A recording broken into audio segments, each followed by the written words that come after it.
Good morning students. तो आज हम लोग एक नया चैप्टर पढ़ेंगे। ऑलरेडी सेल जो चैप्टर था वो हम लोग ख़त्म कर लिए थे। वो छोटा पोर्शन था, एक सेल के बारे में था। ठीक है, आज जो चैप्टर पढ़ेंगे वो सेल के बारे में ही है, लेकिन ये थोड़ा और डिटेल्स में दिया हुआ है। चैप्टर है structure of chromosomes, cell cycle and cell division. ठीक है, तो वो जो चैप्टर पढ़ाए थे हम, cell the function the fundamental unit of life, वो बेसिक चीज़ था सेल के बारे में। ठीक है, ये डिटेल्स में दिया हुआ है। ठीक है, तो देखो यहाँ पे हम लोग मेन पढ़ेंगे जो क्रोमोसोम्स क्या है, सेल साइकिल क्या है और सेल डिवीजन क्या है। ठीक है, तो पहले आते हैं सेल डिवीजन, उसके बाद हम लोग एक एक करके चलेंगे।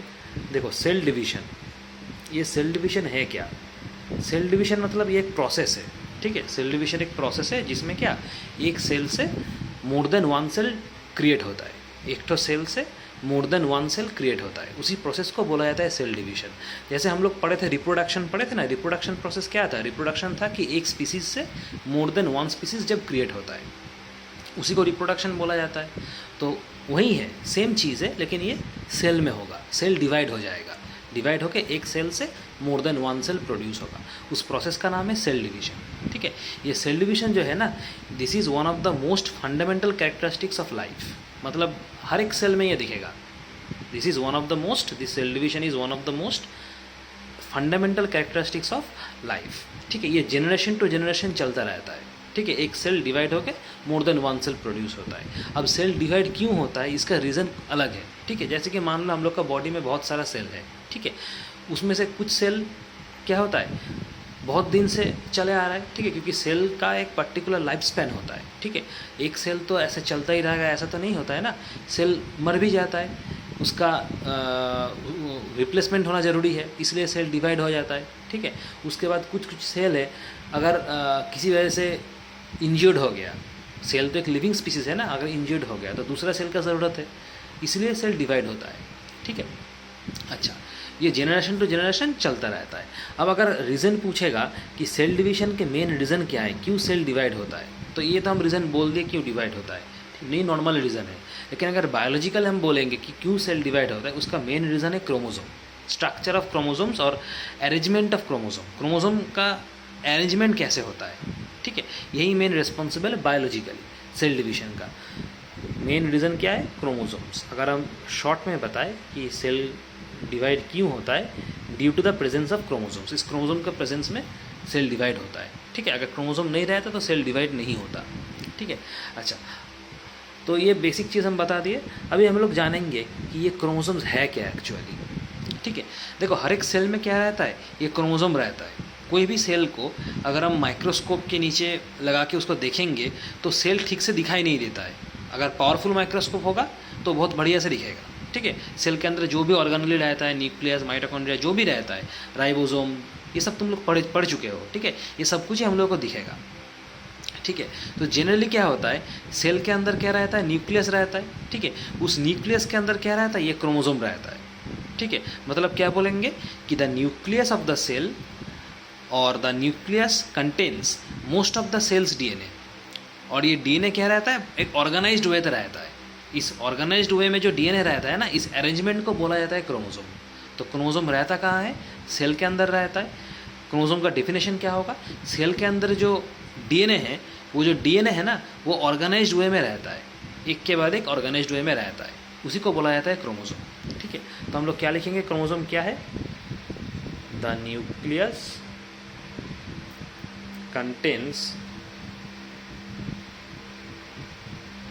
most of the cell's DNA which is organized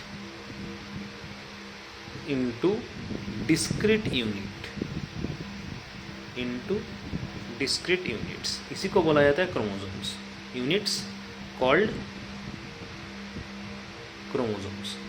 तो सेल के अंदर जो न्यूक्लियस रहता है, न्यूक्लियस के अंदर डीएनए अरेंज रहता है, ऑर्गेनाइज्ड वे रहता है एज अ डिस्क्रीट यूनिट। मतलब क्या, एक बंच की तरह रहता है, इसको बोला जाता है डिस्क्रीट यूनिट, एक बंच की तरह होता है, उसी को बोला जाता है क्रोमोसोम्स।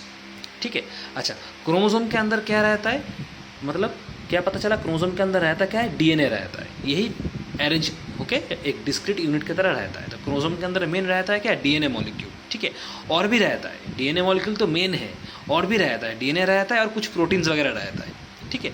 ये जो डीएनए और प्रोटीन रहता है ना, इसको एक साथ बोला जाता है क्रोमाटीन। डीएनए और प्रोटीन जो एक साथ रहता है इसको बोला जाता है क्या, क्रोमाटीन।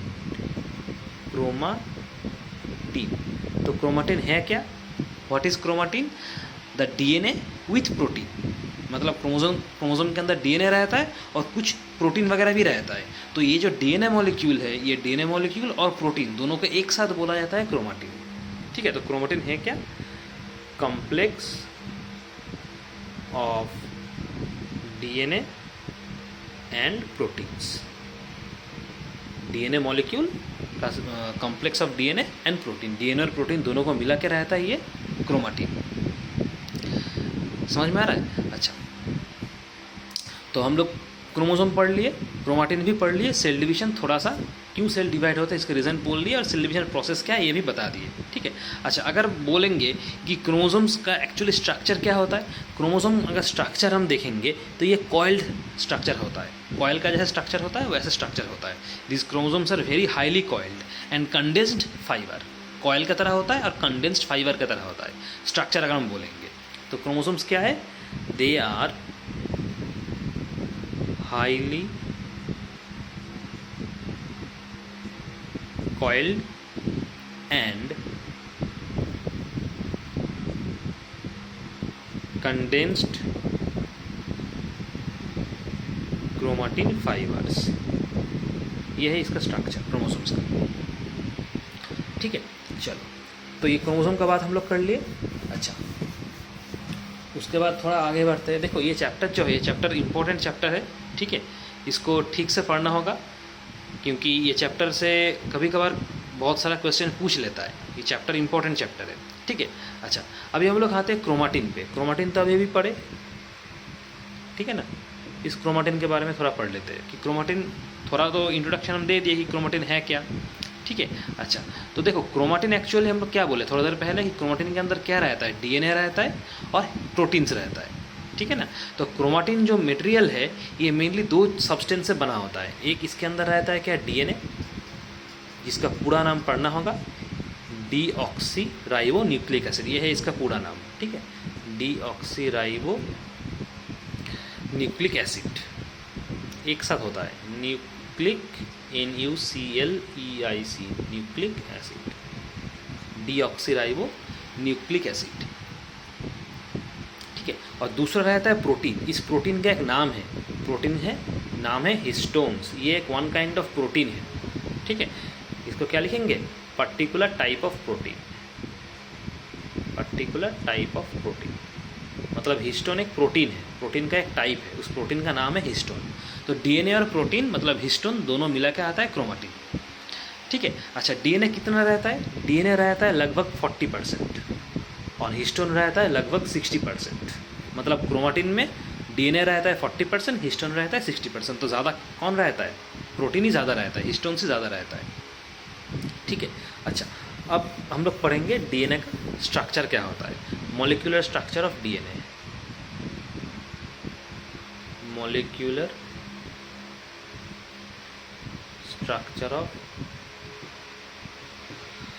डीएनए। देखो, ये जो डीएनए है ना, इसका डिस्कवरी कैसे हुआ था, डीएनए का शेप एक साइंटिस्ट ने डिस्कवर किया, उसके बाद डीएनए का जो स्ट्रक्चर होगा उस स्ट्रक्चर को फाइनली दूसरे साइंटिस्ट ने डिस्कवर किया है, ठीक है। तो डीएनए का अगर शेप हम बोलेंगे कि शेप किसने डिस्कवर किया है, डीएनए का शेप फर्स्ट डिस्कवर किया है फ्रैंकलिन, एक साइंटिस्ट है, नाम है फ्रैंकलिन, पूरा नाम है रोजालिंड फ्रैंकलिन, 1953 में डिस्कवर किए थे, रोजालिंड फ्रैंकलिन। इन्होंने शेप डिस्कवर किए थे in the year of 1953, DNA का शेप कैसा होगा, ठीक है।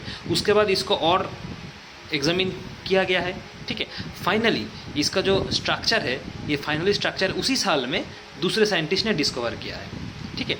उनका नाम है Watson and Crick, Watson and Crick, दोनों साइंटिस्ट है, दोनों मिला के उसी ईयर में, सेम ईयर में 1953 में उनको finally they have been worked out and discovered the structure, ठीक है। इन्होंने क्या प्रपोज किया था, मेन इन्होंने प्रपोज किया था कि डीएनए का जो स्ट्रक्चर है, ये डीएनए का स्ट्रक्चर होगा double standard helical structure. Double standard helical structure, ये हम बाद में तुमको बताते हैं कि कैसा होता है double stranded helical structure.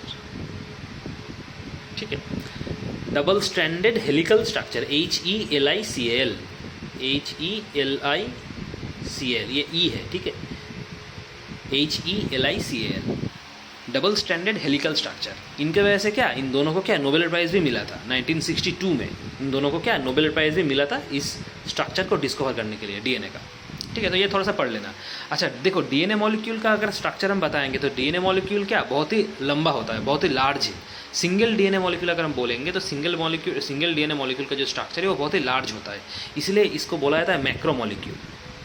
Macro molecule मतलब डीएनए मॉलिक्यूल को बोला जाता है मैक्रो मॉलिक्यूल, क्योंकि डीएनए मॉलिक्यूल का जो सिंगल डीएनए मॉलिक्यूल है वो बहुत ही लार्ज होता है, लंबा होता है, बहुत बहुत बड़ा होता है, इसलिए इसको बोला जाता है मैक्रो मॉलिक्यूल।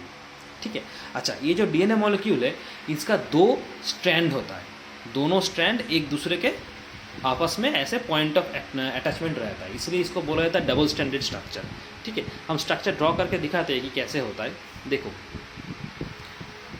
ये स्ट्रक्चर तुम लोग का बुक में दिया हुआ है, देखना, ठीक है, इसको पढ़ लोगे कैसा होता है स्ट्रक्चर आएगा।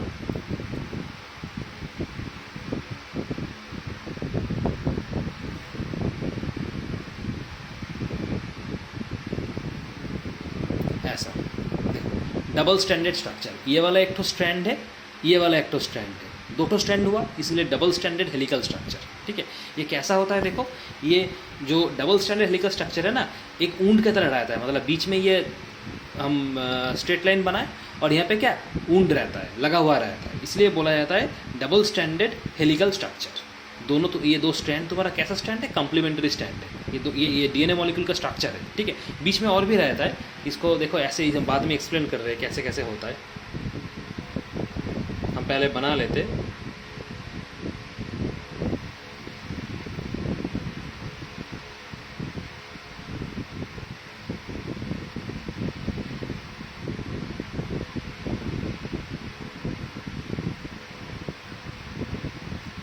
ये सब प्रोटीन्स वगैरह है, बाद में हम लोग बताते हैं क्या क्या है ना है। ठीक है,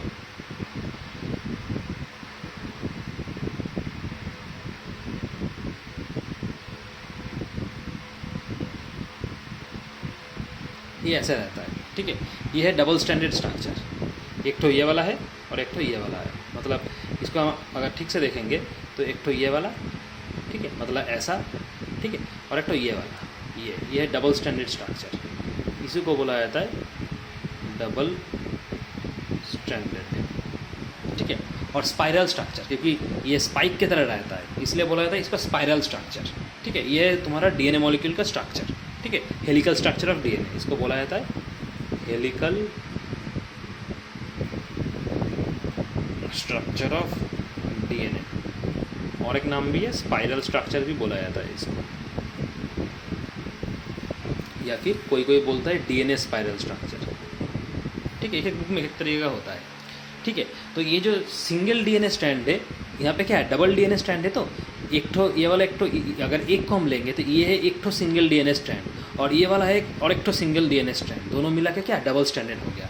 तो एक ठो जो डीएनए स्ट्रैंड है, इस डीएनए स्ट्रैंड में क्या रहता है, न्यूक्लियोटाइड रहता है। क्या बोले, ये जो एक तो हम डीएनए स्ट्रैंड देख रहे हैं ना, ये वाला एक तो डीएनए स्ट्रैंड है, ये वाला एक तो डीएनए स्ट्रैंड है, तो अगर हम सिंगल डीएनए स्ट्रैंड को मानेंगे तो each single DNA strand is composed of repeating nucleotides. Repeating nucleotides मतलब क्या, देखो ये वाला न्यूक्लियोटाइड्स है, ये GC देख रहे हो ना, GC TA GC, ये देखो रिपीट करके दिया हुआ है, एक बार GC उसके बाद TA, फिर उसके बाद GC उसके बाद फिर TA, ऐसे करके दिया हुआ है, मतलब रिपीटिंग है, इसको बोला जाता है न्यूक्लियोटाइड्स। ये एक तरीके का प्रोटीन है। ठीक है, न्यूक्लियोटाइड्स, इनको बोला जाता है न्यूक्लियोटाइड्स। ठीक है, इसमें 3 कंपोनेंट रहता है, 3 कंपोनेंट रहता है। क्या रहता है, फॉस्फेट रहता है, शुगर रहता है, और तुम्हारा पेंट्रोज रहता है। क्या बोले, हर एक जो सिंगल डीएनए स्ट्रैंड है, हर एक सिंगल डीएनए स्ट्रैंड में रिपीटिंग ऐसे न्यूक्लियोटाइड्स रहता है। ठीक है, which are made of 3 component, तीनों कंपोनेंट से ये बना हुआ है। एक तो रहता है फॉस्फेट, एक तो रहता है शुगर, और एक तो रहता है नाइट्रोजनियस बेस। क्या क्या रहता है, एक तो रहता है तुम्हारा फॉस्फेट, एक तो रहता है शुगर स्पेशली पेंटोज रहता है, ये एक टाइप ऑफ शुगर है, और दूसरा वाला रहता है नाइट्रोजनियस बेस। नाइट्रोजनियस बेस, ये तीनों मिला के होता है न्यूक्लियोटाइड्स, ठीक है। और ये शुगर स्ट्रैंड से अटैच होकर रहता है, ठीक है। अच्छा, ये जो नाइट्रोजनियस बेस बोले ना, ये नाइट्रोजनियस बेस हम लोग जो बोले, ये नाइट्रोजनियस बेस 4 टाइप का होता है। ये जो नाइट्रोजनियस बेस बताए, ये नाइट्रोजनियस बेस 4 टाइप का होता है, ठीक है। अच्छा, क्या क्या होता है देखो, नाइट्रोजनियस बेस का अगर हम क्लासिफिकेशन करेंगे तो 4 तरीके का नाइट्रोजनियस बेस मिलता है। एक मिलता है एडेनाइन, पहला है जो एडेनाइन, इसको कैपिटल ए से जाना जाता है। दूसरा है गुआनाइन, GUANINE, गुआनाइन, जिसको कैपिटल G से जाना जाता है। तीसरा है साइटोसाइन, CYTOSINE, जिसको कैपिटल C से जाना जाता है, साइटोसाइन। और चौथा वाला है, लास्ट वाला है थायामीन, THYAMINE,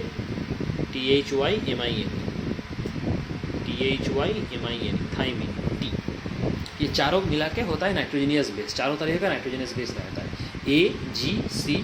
देखो इसलिए यहाँ पे देखो लिखा हुआ है, T लिखा हुआ है, A लिखा हुआ है, G लिखा हुआ है, C लिखा हुआ है। G मतलब गुआनाइन है, T मतलब थाइमिन है, A मतलब एडेनाइन है, C मतलब साइटोसिन।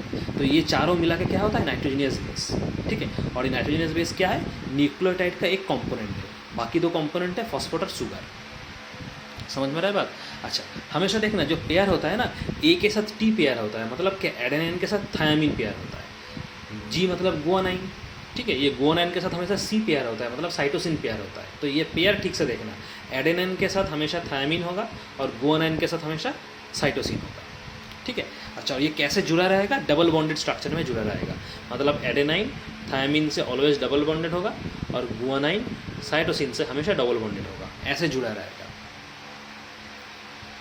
ठीक है। समझ में आया। देखो हर एक में देखो तुम्हारा डबल बॉन्डेड दिया हुआ है, देखो यहाँ पे देखो डबल बॉन्डेड दिया हुआ है, यहाँ भी डबल बॉन्डेड है, डबल बॉन्डेड है, ये बीच में तुम्हारा ये डबल बॉन्डेड है, देखो ये डबल बॉन्ड है, ये भी डबल बॉन्ड है, हर एक डबल बॉन्डेड के साथ जुड़ा हुआ रहेगा, ठीक है। तो ये हो गया तुम्हारा नाइट्रोजनियस बेस। तो ये कंप्लीट हो गया तुम्हारा क्या, डीएनए वाला पार्ट, ठीक है। हम लोग जो पढ़े क्रोमेटिन के अंदर डीएनए रहता है और एक प्रोटीन्स रहता है, स्पेशली हिस्टोन। तो डीएनए पार्ट हम लोग पढ़ा लिए, ठीक है। अब आते हैं प्रोटीन में।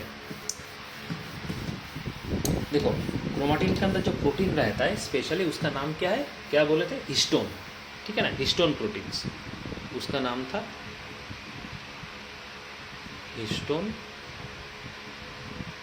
प्रोटीन्स, ठीक है। ये जो हिस्टोन है ये एक तरह का प्रोटीन है, ठीक है। This histones are the proteins. क्या करता है, इसका काम क्या है, histones are the proteins that help in the coiling and packaging of DNA into structural unit. मतलब डीएनए का जो स्ट्रक्चर है, डीएनए को ठीक तरीके से कॉयल करता है और पैकेज करता है, क्योंकि डीएनए तो बहुत लंबा है ना, बहुत लॉन्ग है इसका स्ट्रक्चर। तो डीएनए को ठीक तरीके से पैकेजिंग में मदद करता है और इसको कॉइलिंग में भी मदद करता है, ठीक है। और हर एक जो डीएनए मॉलिक्यूल है एक साथ इनको एक स्ट्रक्चरल यूनिट में उसको मतलब पैकेज करता है, जिसका एक पर्टिकुलर नाम है, उसका नाम है न्यूक्लियोसोम्स। और एक बार बताते, ये हिस्टोन का मेन काम क्या है, हिस्टोन प्रोटीन का मेन काम है डीएनए को ठीक तरीके से कॉइलिंग करना और पैकेजिंग करना, ताकि हर एक डीएनए जो मॉलिक्यूल है वो एक पर्टिकुलर स्ट्रक्चरल यूनिट में आ जाए। उस स्ट्रक्चरल यूनिट को बोला जाता है न्यूक्लियोसोम्स, उस स्ट्रक्चरल यूनिट को बोला जाता है न्यूक्लियोसोम्स। तो न्यूक्लियोसोम्स है क्या, न्यूक्लियोसोम्स है स्ट्रक्चरल यूनिट्स ऑफ डीएनए, ठीक है। अच्छा, हम लोग जो डीएनए का स्ट्रक्चर अभी पढ़ाए थे, जो हम इरेज कर दिए अभी, ठीक है। तो डीएनए स्ट्रक्चर कैसा था, डबल स्ट्रैंडेड हेलिकल स्ट्रक्चर था, ठीक है। तो वो डबल स्ट्रैंडेड जो हेलिकल स्ट्रक्चर है उनमें कितना प्रोटीन है, उनमें टोटल 8 हिस्टोन प्रोटीन रहता है, टोटल 8 हिस्टोन प्रोटीन। अगर पूछा जाए कि डीएनए स्ट्रक्चर में कितना प्रोटीन्स रहता है, हम लोग क्या बोलेंगे, 8 हिस्टोन प्रोटीन, 8 ठो रहता है, 8 हिस्टोन प्रोटीन्स, 8 ठो हिस्टोन प्रोटीन्स रहता है, ठीक है। इनको बोला जाता है हिस्टोन ऑक्टामीटर, हिस्टोन ऑक्टामर बोला जाता है, हिस्टोन ऑक्टामर, कि 8 ठो रहता है इसलिए ऑक्टा, इसको बोला जाता है हिस्टोन ऑक्टामर। हर एक कॉम्प्लेक्स को क्या बोला जाता है, न्यूक्लियोसोम, मतलब 8 ठो रहता है तो हर एक को बोला जाता है क्या, न्यूक्लियोसोम। क्योंकि न्यूक्लियोसोम एक्चुअली है क्या, स्ट्रक्चरल यूनिट ऑफ डीएनए। और डीएनए के अंदर क्या रहता है, ये तुम्हारा 8 हिस्टोन प्रोटीन से बना होता है। तो हर एक को बोला जाता है एक एक करके न्यूक्लियोसोम, मतलब 8 हिस्टोन प्रोटीन रहता है, हर एक कॉम्प्लेक्स का नाम है तुम्हारा न्यूक्लियोसोम। ठीक है। अच्छा, अगर पूछा जाए एक तो सिंगल ह्यूमन क्रोमोसोम में कितना न्यूक्लियोसोम रहता है, हम लोग तो ह्यूमन है ना, हम लोग के भी अंदर सेल है, सेल के अंदर न्यूक्लियोसोम है, न्यूक्लियस है, न्यूक्लियस के अंदर क्या है, क्रोमोसोम है। ठीक है। तो अगर पूछा जाए कि सिंगल ह्यूमन क्रोमोसोम में कितना न्यूक्लियोसोम रहता है, सिंगल ह्यूमन क्रोमोसोम में कितना न्यूक्लियोसोम रहता है, ये कितना रहता है हम लोग का ह्यूमन बॉडी में, आंसर क्या होगा, मिलियंस ऑफ न्यूक्लियोसोम रहता है हम लोग का बॉडी में, हम लोग का क्रोमोसोम में मिलियंस ऑफ न्यूक्लियोसोम्स रहता है, क्योंकि हम लोग का बॉडी में तो सेल तो बहुत है, मिलियंस ऑफ सेल्स है, इसलिए न्यूक्लियोसोम्स भी क्या होगा, मिलियंस ही होगा। ठीक है। अच्छा, हर एक जो ह्यूमन सेल है ना, उनके अंदर जो डीएनए है, वो डीएनए कितना लंबा होता है, 2 मीटर तक लंबा होता है, ये याद रखना। हम लोग का बॉडी में जो डीएनए है, ह्यूमन सेल का बात कर रहे हैं, दूसरे किसी सेल का बात नहीं कर रहे, हर एक ह्यूमन सेल में जो डीएनए है उनका लंबाई होता है 2 मीटर। ठीक है। अगर इसको तुम स्ट्रेच करोगे तभी जाके ये होगा, मतलब अगर स्ट्रेच किया जाएगा ऐसे दोनों तरफ, इसको तुम स्ट्रेच करोगे तो अप्रॉक्सीमेटली ये क्या होगा, 2 मीटर तक लंबा होगा ह्यूमन सेल डीएनए का स्ट्रक्चर। ये कभी कभार एमसीक्यू में पूछ लेता है कि ह्यूमन डीएनए जो है हम लोग का बॉडी में, उनको अगर स्ट्रेच किया जाए तो उनका अप्रॉक्स स्ट्रक्चर कितना होगा, माने अप्रॉक्स लंबाई कितना होगा, तो अप्रॉक्स लंबाई कितना होगा, 2 मीटर तक। समझ में आया। अच्छा, उसके बाद देखो, अगर हम बात करें कि न्यूक्लियस ह्यूमन सेल ये कितना होता है, 2 मीटर तक लंबा होता है। ठीक है। अच्छा, अगर डीएनए को हम लोग क्या रहता है किस तरीके से, क्योंकि डीएनए तो ऐसे ही बहुत लंबा होता है, हम लोग पहले ही पढ़े थे कि डीएनए स्ट्रक्चर बहुत ही लॉन्ग स्ट्रक्चर है, और डीएनए क्या रहता है, उसको कॉइलिंग करके रखना पड़ता है ठीक तरीके से, क्योंकि नहीं तो उसका लंबा इतना है वो ईजिली टूट जा सकता है। इसलिए डीएनए जो है उनका कॉइल स्ट्रक्चर रहता है, और लंबाई इसका कितना है, अप्रॉक्स 2 मीटर तक है। ये 2 मीटर मतलब बहुत ही लंबा है, इसलिए उसको कॉइल तरीके का रखना पड़ता है। कॉइल स्ट्रक्चर होता है डीएनए का, मतलब स्पाइरल स्ट्रक्चर। किसी किसी बुक में कॉइल भी दिया हुआ है, किसी किसी बुक में तुम्हारा स्पाइरल भी दिया रहता है। ठीक है। तो ये हो गया हिस्टोन प्रोटीन का बात। अब हम लोग पढ़ेंगे क्रोमोसोम का स्ट्रक्चर। क्रोमोसोम का स्ट्रक्चर कैसा होता है, स्ट्रक्चर ऑफ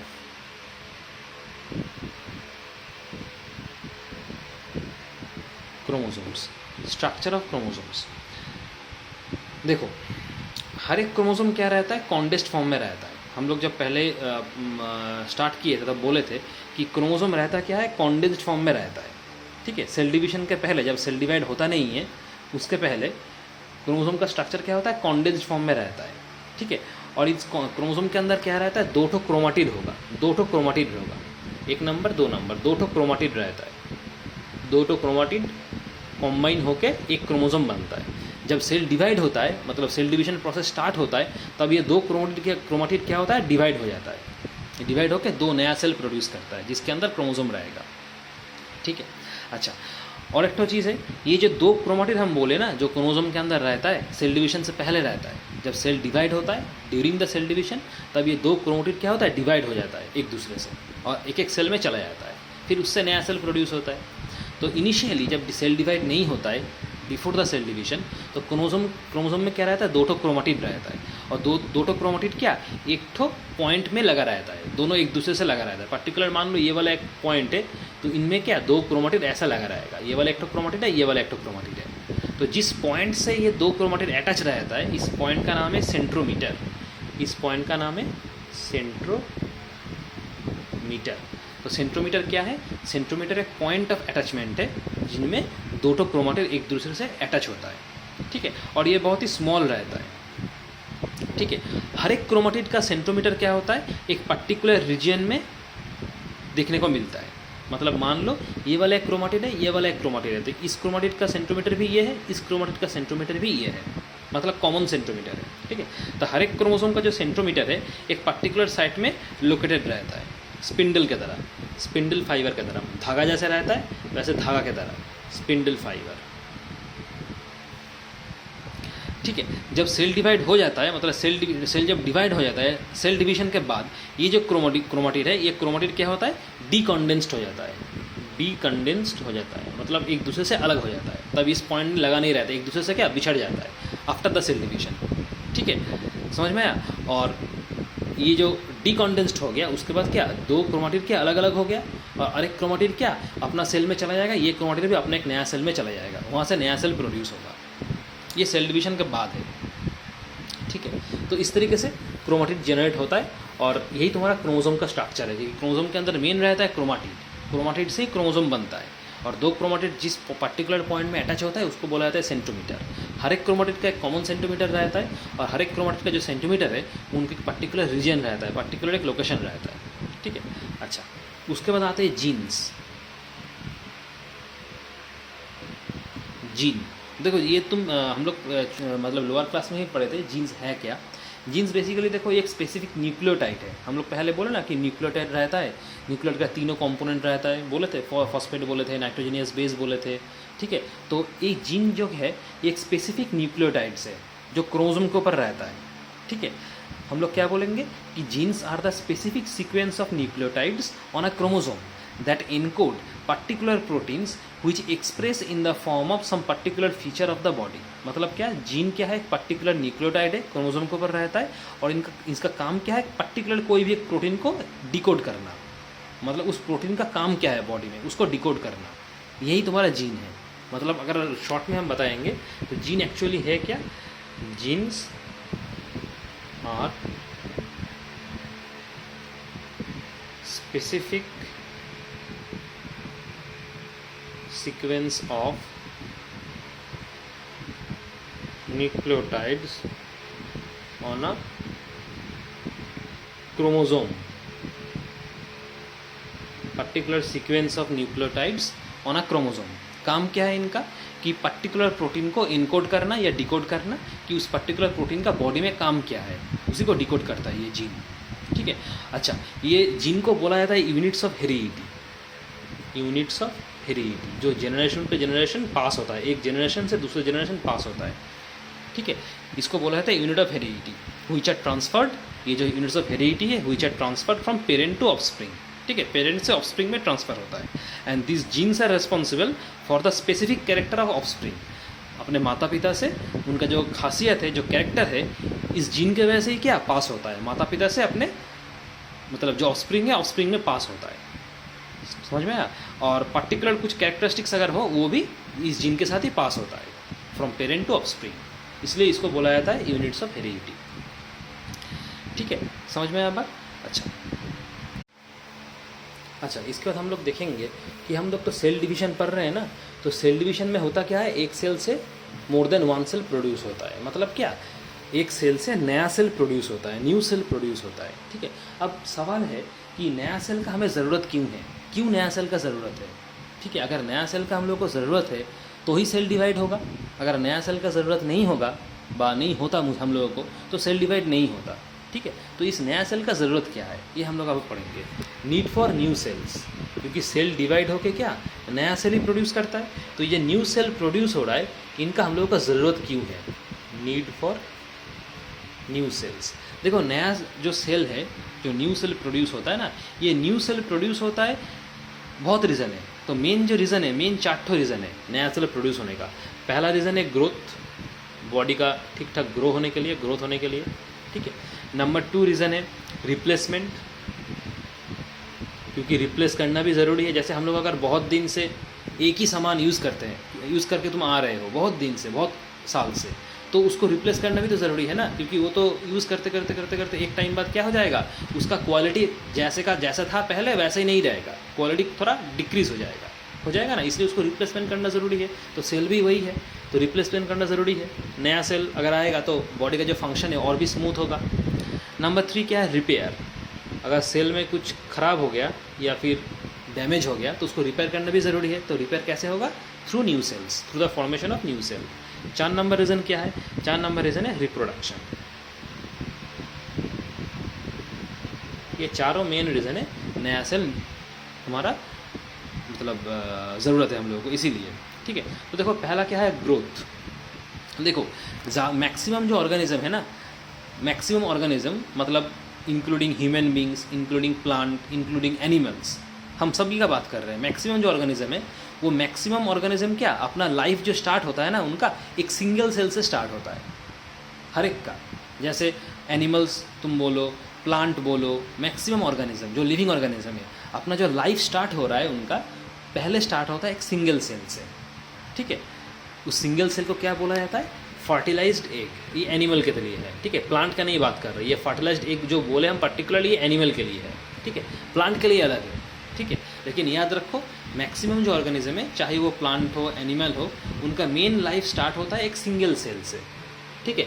और एनिमल के लिए इस सिंगल सेल का नाम होता है एनिमल के लिए फर्टिलाइज्ड एग, ठीक है। और वो सिंगल सेल क्या होता है, उसके बाद क्या डिवाइड होता है, रिपीटेडली डिवाइड होता है, होते होते होते होते बहुत सारा सेल प्रोड्यूस होता है। उतना सेल जब कॉम्बाइन होता है, कॉम्बाइन होकर क्या एक टिश्यू प्रोड्यूस करेगा, हर एक टिश्यू कॉम्बाइन होकर एक ऑर्गन प्रोड्यूस करेगा। तो इस तरीके से सेल डिवीजन होता है और हम लोग का ग्रोथ क्या एकदम अच्छा होता है, ठीक है। और एक बार बताते हैं तो ग्रोथ के लिए कैसे हेल्पफुल है नया सेल।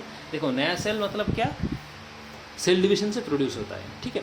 अब मैक्सिमम जो लिविंग ऑर्गेनिज्म है, चाहे वो एनिमल्स हो चाहे वो प्लांट हो, हमेशा अपना जो लाइफ स्टार्ट करता है as a single cell start करता है। पहले उनके एक ठो सेल रहता है, ठीक है। एनिमल के लिए उस सिंगल सेल का नाम है फर्टिलाइज्ड एग। अब कंटिन्यूअस जितना वो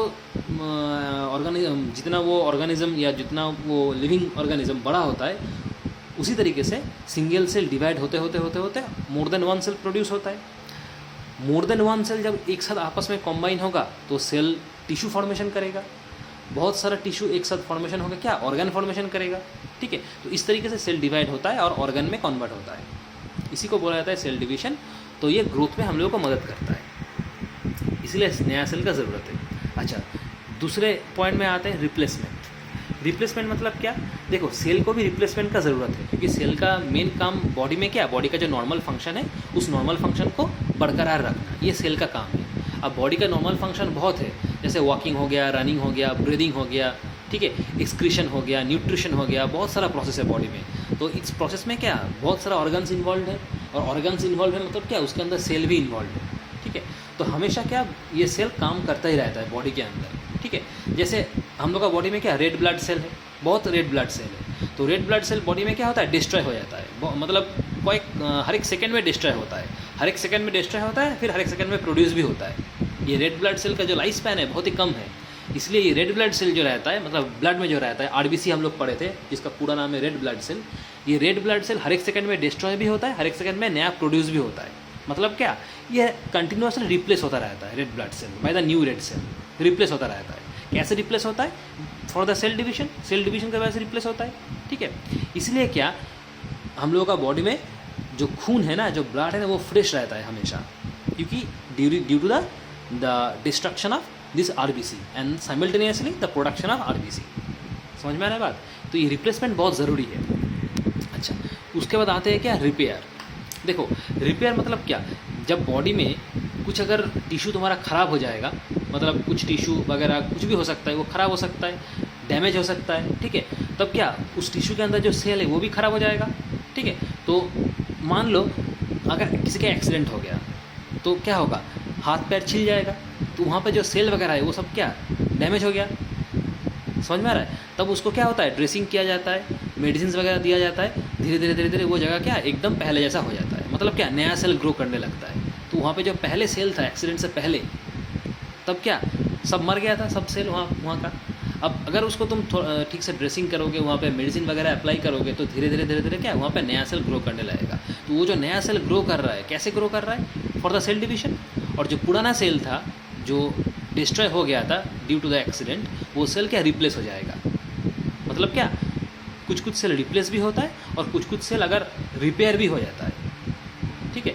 इसलिए रिपेयर का हम लोग को बॉडी का सेल रिपेयर बहुत ज़रूरी है। कुछ कुछ सेल रिप्लेस भी हो जाता है, कुछ कुछ सेल रिपेयर भी होता है। अगर सेल बहुत ज़्यादा इंजर्ड हो गया है तो उसको रिपेयर किया जाता है, अगर रिपेयर करना पॉसिबल नहीं है सेल का तो वो रिप्लेस हो जाता है। लेकिन अगर रिपेयर करना पॉसिबल है तो वो सेल रिपेयर हो जाता है, ठीक है।